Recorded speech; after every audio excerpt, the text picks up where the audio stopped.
Charles mason जो है कि पाकिस्तान का दौरा कर रहे थे। पाकिस्तान का दौरा करने के दौरान जो है उसे वहाँ पर जो है कि कुछ साक्ष्य मिला।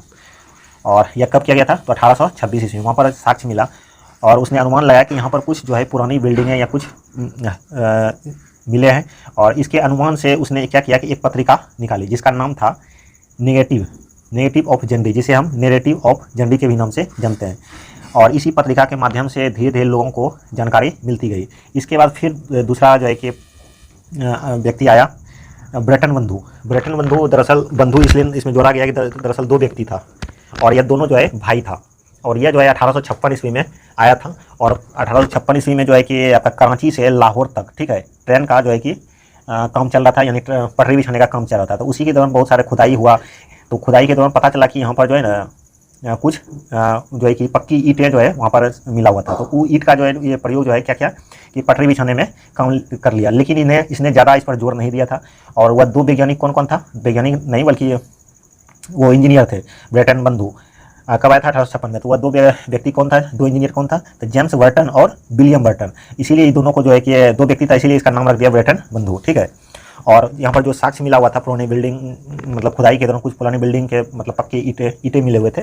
तो उस ईंट का प्रयोग जो है किसमें पटरी बिछाने के रूप में कर दिया। उसके बाद फिर आया अलेक्जेंडर कनिंघम। यह आया था 1853 से 56 के दौरान। और अलेक्जेंडर कनिंघम ने पहली बार 1853 ईस्वी से 56 ईस्वी के दौरान जो है जाकर जानकारी हासिल करने का कोशिश किया, ठीक है। लेकिन वहाँ जब जानकारी हासिल करने का कोशिश किया तो इसे कुछ जो है कि ज़्यादा हासिल नहीं हो पाया और यह जो है इस क्षेत्र में ज़्यादा सफलता हासिल नहीं कर पाया। उसके बाद फिर आया सर जॉन मार्शल, जिसे हम इतिहास सिंधु घाटी सभ्यता का जो है कि जनक भी माना जाता है। और इसने जो है कि सिंधु घाटी सभ्यता में बहुत ज़्यादा ही उपलब्धि हासिल कर ली थी। सर जॉन मार्शल दरअसल 1931 ईस्वी में आया था, 1921 ईस्वी में आया था। और यह जो है पुरातत्व विभाग का अध्यक्ष था और सारा कार्यभार इसी के अंदर में था। लेकिन कुछ दो व्यक्ति थे भारतीय, दो व्यक्ति इसके अंदर में काम कर रहे थे। दो व्यक्ति का नाम क्या था? दयाराम सहानी और राखाल दास बनर्जी कार्यकर्ता के रूप में कार्य कर रहे थे। और इसी कार्यकर्ता के दौरान जो है काम करने के दौरान दो जगह का खोज हुआ था, एक हड़प्पा सभ्यता और एक मोहनजोदड़ो। तो ये हड़प्पा का जो स्थल मिला था वह किसने खोजा था? तो यह दयाराम साहनी को श्रेय जाता है। यह जो है 1922 ईस्वी में खोजा गया था। और क्या बोलते हैं, और राखाल दास बनर्जी ने मोहनजोदड़ो का जो है खोज किया था। तो ये जो है हमारा जो है पिछला क्लास था। अब हम इससे आगे जो है कि क्लास लेते हैं। सिंधु घाटी सभ्यता का दरअसल कालखंड क्या क्या रहा। तो सिंधु घाटी की सभ्यता का जो है कालखंड के बारे में हम थोड़ा सा जानकारी लेते हैं। दरअसल यह जो है कि विभिन्न कुछ बुक में, अलग अलग बुक में आपको इसका कालखंड अलग अलग देखने को मिलेगा। तो क्यों मिलता है इसका कारण आपको पता ही है, पहले भी बताएं कि यहाँ पर कोई जो लिखित साक्ष्य नहीं मिला हुआ है। लिखित साक्ष्य मिला हुआ है लेकिन यह जो है भावचित्रात्मक था, इसे पढ़ा नहीं जा सका है। बहुत लंबा लंबा राइटिंग में लिखा हुआ है जिसे पढ़ा नहीं जा सका है। लेकिन खुदाई के दौरान जो है कुछ ऐसे साक्ष्य मिले हैं, उसी के आधार पर वहाँ पर जो है काल का निर्धारण किया गया था। तो कुछ लोगों का मानना है कि इसका जो है कि कार्यकाल 2500 BC से जो है 1700 BC है, 1700 BC। और कुछ का मानना है, कहीं कहीं आप देखेंगे 2400 BC से 1700 BC देखने को मिलेगा। और फिर जो है कहीं कहीं और देखने को मिलेगा 30-50 BC से जो है 1750 BC देखने को मिलेगा। तो इस तरह का सबका अलग अलग मानना होता है। लेकिन ज़्यादा उपयुक्त जो माना जाता है 2300 BC से 1750 BC के आसपास आपको देखने को मिलेगा। बहुत सारे एग्जाम में पूछा भी गया है। तो यही 2500 BC से 1750 या 1700 BC आपको देखने को मिलेगा। तो ये सब सभ्यता को देखते हुए जो है इस कालखंड को देखते हुए आपको जो है कि थोड़ा सा एक जानकारी दे दूं कि सिर्फ पुरातत्व खुदाई के दौरान जो है कि एक विशेष प्रक्रिया आई जिसे हम कार्बन C14 पद्धति के भी नाम से जानते हैं। आप इसको साइंस में पढ़ेंगे, कार्बन C14 पद्धति। तो इसके दौरान जो भी खुदाई के दौरान जो भी पदार्थ जो भी मिला था, खुदाई के दौरान जो भी साक्ष्य मिले थे, तो कार्बन 14 के माध्यम से जो है उसका परीक्षण किया, जांच किया। तो इसका कालखंड पता चला कि यह जो है पता चला था इसका कालखंड जो है वही ज़्यादा उपयुक्त माना है, जो 2300 BC से 1750 BC माना है, ठीक है। यह जो निकला है, यह जो माना है कालखंड, यह कहाँ से पता चला है? तो कार्बन 14 जो पद्धति है, इसी से जानकारी मिली है कि ये इसका कालखंड जो है 2300 BC से 1750 BC है। और अब जो है इसे हम आगे देखते हैं कि इसका नामांकन कौन किस किस व्यक्ति ने किया था, ठीक है। तो नामांकन जो है कि जैसे सिंधु सभ्यता हो गया, हड़प्पा सभ्यता हो गया, जैसे मिस्र की सभ्यता हो गया, तक ये जो है कि अलग अलग जगह पर अलग अलग नाम है, क्यों है? तो इसके बारे में थोड़ा सा हम जानकारी ले लेते हैं। जैसे हो गया सिंधु घाटी सभ्यता। सिंधु घाटी सभ्यता जो है कलर थोड़ा सा चेंज कर लेते। तो सिंधु घाटी सभ्यता जो है प्रारंभ में जितने भी स्थल खोजे गए थे यह अधिकांशतः सिंधु नदी के किनारे जो है जितने मतलब सिंधु घाटी सभ्यता इसलिए इसको कहा जाता है कि जितने सिंधु घाटी सभ्यता को सिंधु घाटी की सभ्यता के नाम से इसलिए जाना जाता था कि जितने भी साक्ष्य मिले हुए हैं यहाँ पर, जितने भी साक्ष्य मिले हुए हैं यहाँ पर, तो वह जो है सिंधु नदी के किनारे ही मिले हैं, इसीलिए यहाँ पर जो है कि इसे सिंधु घाटी की सभ्यता के भी नाम से जाना जाता है। और इसका विशेष कारण यह है कि इसका विशेष कारण यह है कि शुरुआत में एक सभ्यता चलती आ रही थी कि ये सिंधु घाटी का सभ्यता इसलिए नाम रखा कि क्योंकि यहाँ पर क्या था कि इसके सिंधु नदी के किनारे और उसकी सहायक नदियों के किनारे जो है मिला था, इसलिए इसको क्या बोल दिया है, सिंधु घाटी की सभ्यता। लेकिन तो इसका सिंधु घाटी सभ्यता नाम क्यों रखा आखिर में, तो शुरुआत से ही एक सभ्यता चलते आ रहा था। जैसे शुरुआत से क्या सभ्यता चला आ रहा था कि जैसे एक तो मिस्र की सभ्यता है, नील, तो मिस्र में एक नील नदी है, तो मिस्र में वहाँ पर जो है कि कुछ स्थल खोजे गए थे, ठीक है, मिस्र में। तो जिसे हम मिस्र की सभ्यता के भी नाम से जानते हैं अभी वर्तमान में, तो मिस्र में कौन सी नदी है, वहाँ पर नील नदी है, जिसे मिस्र को नील नदी का वरदान के भी नाम से जाना जाता है। तो वहाँ पर जो नील नदी है, तो नील नदी के किनारे जितने भी स्थल खोजे गए थे उसे क्या नाम दे दिया गया, नील नदी की सभ्यता। अभी वर्तमान में भले हम मिस्र की सभ्यता के भी नाम से जानते हैं, लेकिन उस समय जो मतलब पुरातत्विक या जो लोग आए हुए थे जो इसका खोज किए थे, तो उस समय इस सभ्यता क्या चलता रहा था, जिस नदी के किनारे उसका नाम दे दिया गया। तो उस समय नील नदी के किनारे खोजा गया था, मिस्र में एक सभ्यता था, तो उसे हम क्या नाम दे दिए, नील नदी सभ्यता। इसलिए भारत में जो खोजा गया था वो सिंधु नदी या तो उसकी सहायक नदियों के किनारे खोजा गया था, इसलिए उसको क्या नाम दे दिया, सिंधु घाटी सभ्यता। और सिंधु नदी के साथ साथ कुछ सरस्वती नदी के किनारे भी स्थल खोजे गए थे, तो इसलिए उसे क्या बोल दिया, सिंधु और सरस्वती नदी की सभ्यता। तो इस तरह से क्वेश्चन आपको एक सभ्यता खोजा गया था, तो भारत में जो सभ्यता खोजा गया था तो उसे भारत की सभ्यता के नाम से जाना जाता था। और कुछ सुमेरियन लोग थे, ठीक है, मेसोपोटामिया में एक सुमेरियन लोग हुआ करते थे, और वहाँ पर जो है कि वहाँ के लोगों ने खोजा था, इसीलिए इसे क्या नाम दे दिया, सुमेरियन सभ्यता के नाम से जाना जाता है। मेसोपोटामिया की सभ्यता के अंदर एक जगह है, एक सभ्यता है जिसे हम क्या नाम से जानते हैं, सुमेरियन सभ्यता। और अफ्रीका में जो खोजा गया है नील नदी के किनारे, तो वहाँ जो है कि नील नदी के किनारे जो खोजा गया था वहाँ तो बता ही देखे, तो इसे नील नदी की सभ्यता के नाम से जाना जाता था। लेकिन यहाँ पर क्या हुआ कि विदेशी इतिहासकार कौन कौन थे इसके बारे में कुछ व्यक्ति है उसको जान ले, जैसे सर जॉन मार्शल हो गया, व्हीलर हो गया, गार्डनर चाइल्ड हो गया, और डी कोसम्बी। याद रखिएगा ये चार नाम, Sir John Marshall, Wheeler, Gardner Childe और डी कोसम्बी, ये चार व्यक्ति थे मुख्य रूप से प्रमुख माना जाता है। और इन्होंने जो है अपना मत को ज़्यादा प्राथमिकता दिया, ठीक है। लेकिन कुछ स्थानीय मत, कुछ ऐसे लोग थे जो स्थानीय लोग थे, उसका मत क्या था कि उसका मानना था कि जैसे भारत में जो भारत के आसपास जो खोजा गया है उसे भारत की सभ्यता के नाम से जाना जाएगा।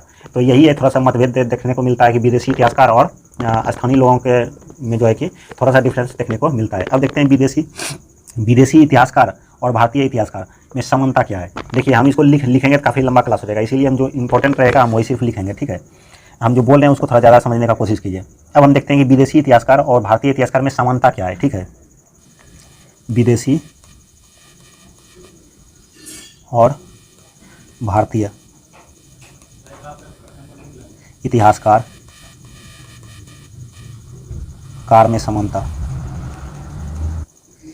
विदेशी और भारतीय इतिहासकार में क्या क्या समानता है। जैसे में पहला जो है कि जिस प्रकार का भवन सुमेरियन सभ्यता में पाया जाता था, उसी प्रकार का भवन जो है सिंधु घाटी की सभ्यता में भी पाया जाता था। यह क्या हुआ, समानता। सुमेरियन सभ्यता में जिस प्रकार के भवन पाए जाते थे उसी प्रकार का भवन जो है हमारा भारतीय सभ्यता में भी पाया जाता था, ठीक है। और वहाँ में जैसे और दूसरा और देख सकते हैं, जैसे वहाँ के जिस तरह से मोहर पाया जाता था, सुमेरियन सभ्यता में मोहर जिस तरह का प्रयोग किया जाता था, उसी तरह का प्रयोग जो है हमारा सिंधु घाटी सभ्यता में या तो भारत की सभ्यता में भी किया जाता था। धार्मिक परंपरा कुछ जो है कि सुमेरियन सभ्यता से सिंधु घाटी की सभ्यता जो है मिलती जुलती थी, ठीक है। अब देखते हैं दोनों में असमानता क्या है। तो असमानता जो है, तो दोनों में असमानता क्या है इसको हम देखते हैं।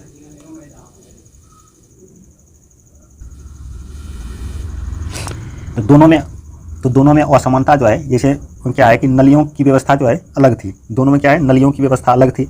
दोनों में ईंटों का आकार जो है अलग अलग था। कहीं पर जो है कि छोटा ईंट पाया जाता था, तो कहीं पर जो है कच्ची ईंटें जो बड़ा बड़ा आकार का पाया जाता था। तो यहाँ पर दोनों में जो है कि ईंट का भी असमानता देखने को मिलता था। नालियों का जो व्यवस्था था वह अलग देखने को मिलता था। दोनों में जो मुद्रा का ढलाई हुआ करता था या बनावट या क्वालिटी जो था, दोनों का अलग अलग था। तो ये जो है कि भारतीय और विदेशी और भारतीय में असमानता देखने को मिलता था। अब जो है विदेशी इतिहासकार ने तो इस तरह से जो है कि कुछ विदेशी इतिहासकारों ने कुछ विदेशी इतिहासकारों जैसे सुमेरियन लोग जो थे, तो उन्होंने अपना मत सिद्ध करने का प्रयास किया, और जो भारतीय लोग थे या फिर जो स्थानीय लोग थे उन्होंने अपना मत सिद्ध करने का प्रयास किया, लेकिन दोनों में काफ़ी जो है कि मतभेद देखने को मिलता है इस तरह से। अब देखते हैं कि राखाल दास बनर्जी ने यह तर्क दिया कि सिंधु घाटी सभ्यता के निर्माता जो है कौन थे, द्रविड़ थे। राखाल दास बनर्जी ने, राखाल दास बनर्जी, राखाल दास बनर्जी का जो है कि मानना था कि सिंधु घाटी के लोग जो थे वह कौन थे, द्रविड़ थे। किस जाति के थे, तो द्रविड़ जाति के थे, ठीक है, द्रविड़ जाति के थे। लेकिन वहाँ पर फिर और एक इतिहासकार है जिसका नाम था टी.एन. रामचंद्रन और लक्ष्मण स्वरूप मुसालकर, ठीक है। इसका नाम काफ़ी बड़ा है, लिख देते हैं फिर भी हम।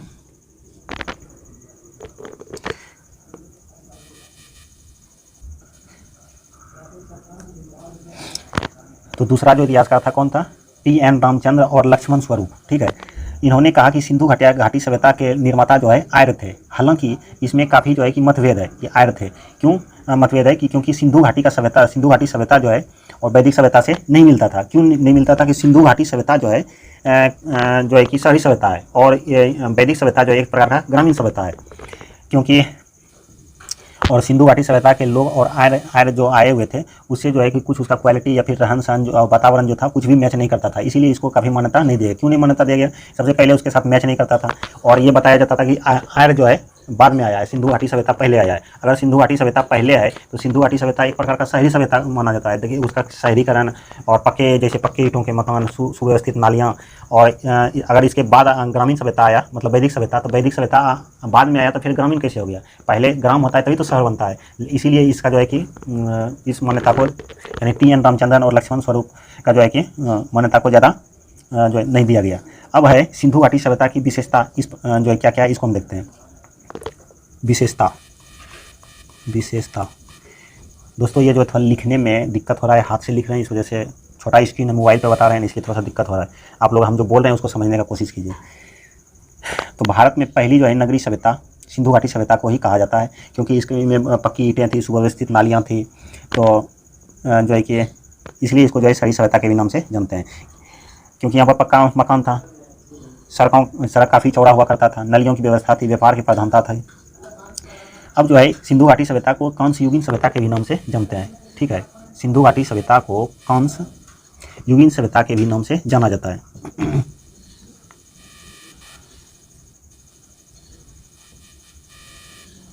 कांस्य युगीन,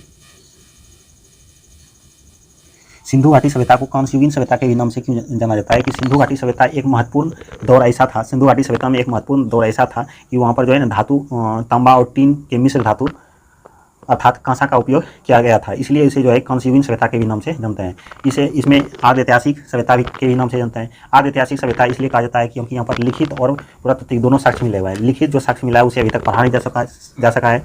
यहाँ पर जो लिपि कैसी थी, भाव चित्रात्मक थी, यानी कि चित्र बना हुआ था, वहाँ से कुछ अनुमान लगा सकते हैं।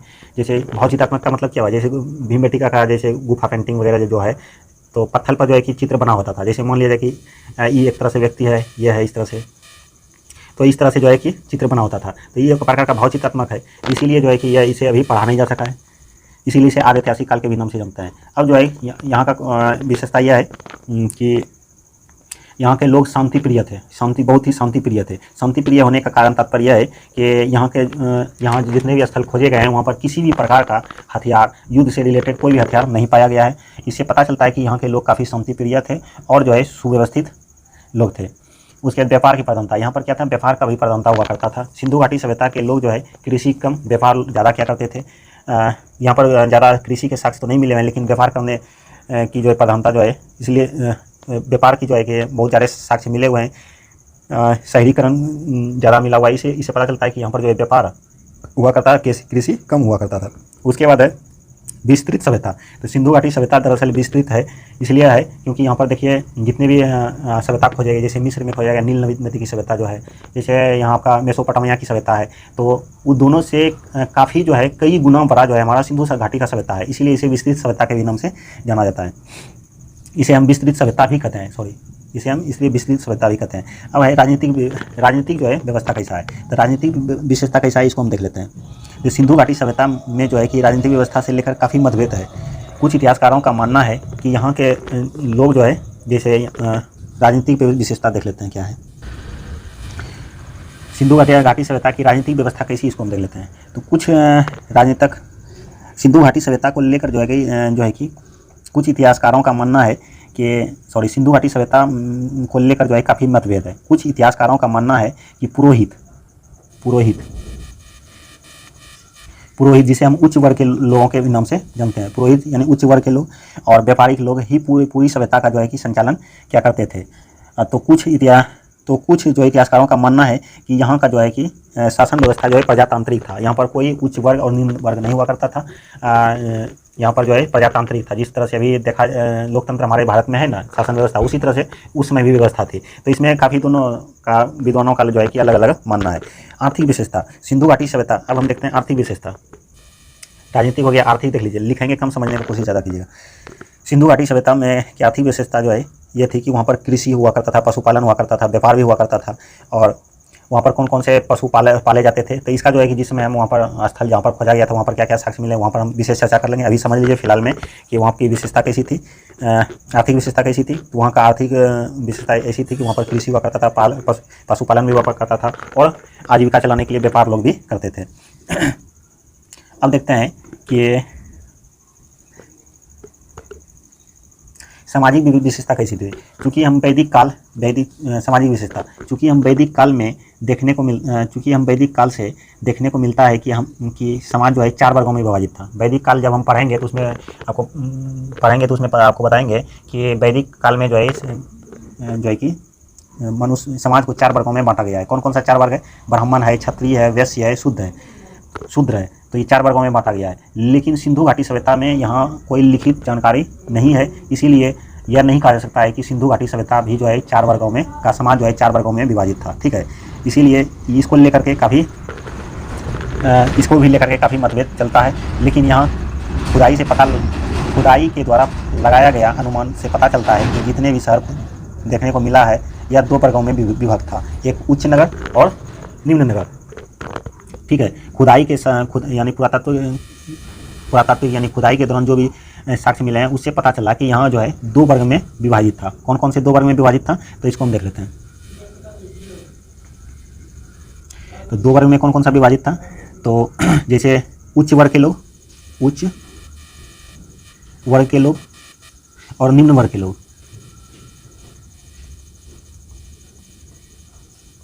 तो उच्च वर्ग के लोग और निम्न वर्ग के लोग भी देखने को मिलता था। तो जैसे उच्च वर्ग के लोग में क्या था, इससे पता चलता है कि सिंधु घाटी सभ्यता में 2 वर्गों में विभाजित था, एक उच्च वर्ग और दूसरा उच्च वर्ग के लोग। तो उच्च वर्ग के पास जो है पक्की छत के मकान थे, निम्न वर्ग के पास जो है क्या था, झोपड़े के मकान था। तो दोनों में जो है कि ये असमानता देखने को मिलता है।